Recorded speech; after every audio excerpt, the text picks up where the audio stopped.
He's at the podium, I don't know. Hello, good morning everyone. Daniel Eilemberg, I'm the President Chief Content Officer of Fusion, which is a cable network of the Fusion Media Group, which is our company.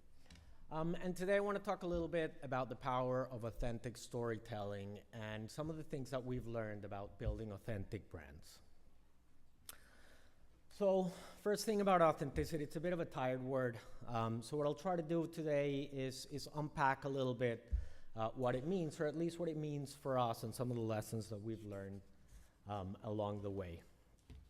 So we'll talk about truth and transparency, representation, and leaning into your beliefs. So let's just start with truth and transparency. This should be a pretty easy thing for all of us to do. We've all grown up and been raised on the virtues of being truthful, being transparent, yet this is a really difficult thing for organizations to do. Showing the chinks in the armor is a very difficult thing for a company, and talking openly about the shortcomings of your product or your business is a very difficult thing to do openly and transparently.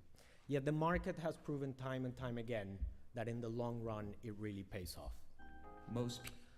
Oh, sorry, I don't have a back button on this. Can we just go back 1 second so I can set up the video? So I'm gonna show you a little example. This is a little bit old, it's from 2009 actually. But this is what Dominos Pizza did after years of trying to convince their customers who thought their pizza sucked. And they were trying to convince them otherwise. Until really the stock was in the crapper, they really had to do something radical, and this is what they did. Most people really didn't like their pizza. To me, Domino's tastes low quality and forgettable. Tastes like cardboard with tomato paste and pepperoni on top. So after 50 years, they started over and completely remade their recipe. But after dishing out a mediocre product for so long, how could they convince anyone that this new pizza was truly new and improved? The solution? The Pizza Turnaround campaign. Instead of hiding the hate, Domino's embraced it and owned up to the criticism in a big way.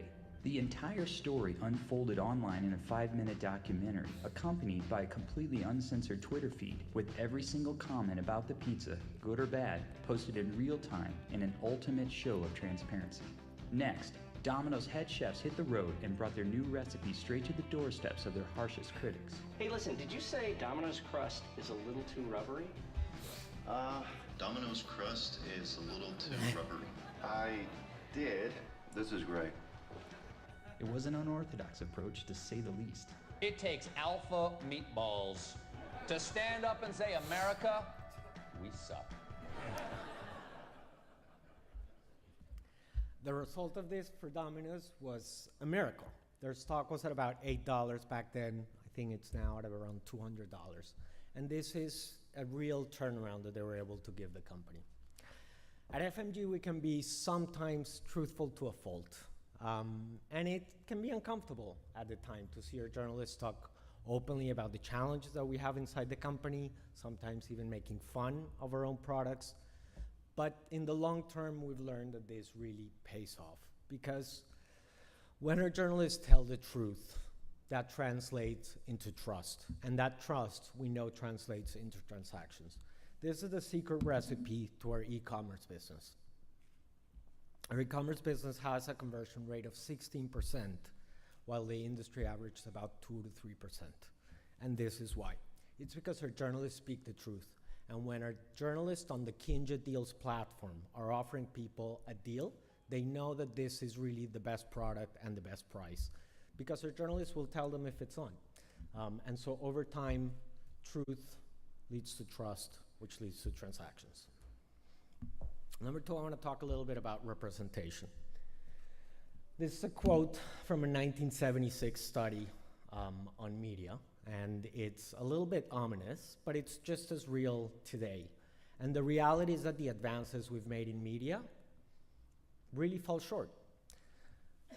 The numbers are really shocking to me here, and where I think the problem lies is in the bottom 3.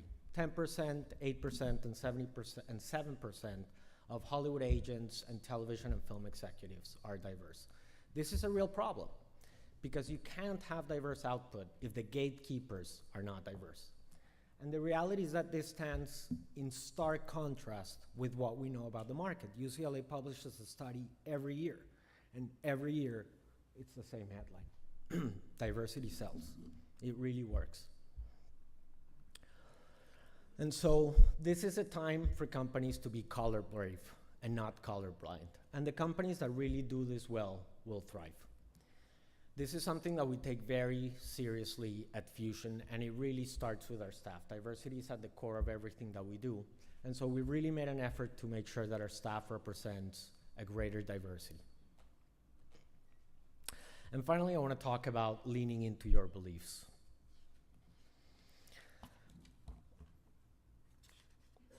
So overwhelmingly, millennials support brands that share their values. And this is even truer for young, diverse millennials.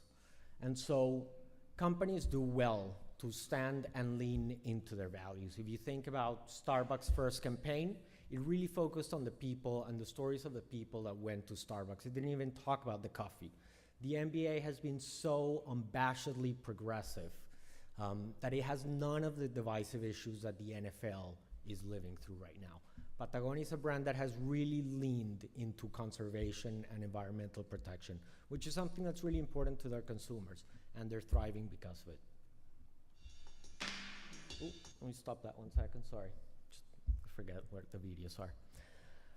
If we could just go back 1 second before I show the video. So for us, diversity is really at the core of what we do, and it's at the core of the brand. We just refreshed our brand to really lean into the personalities and their diversity and what makes us unique as a brand. I want to show off a little bit of our new logo. You know everything about me. I would love to know more about you guys. This is a terrible idea. We gotta go back in time. It's humanity's only hope.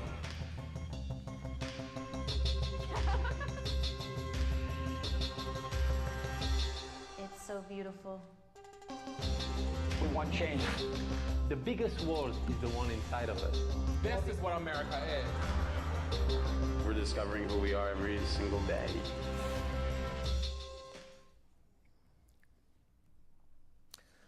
So we're lucky to have some of the most iconic brands in the digital world.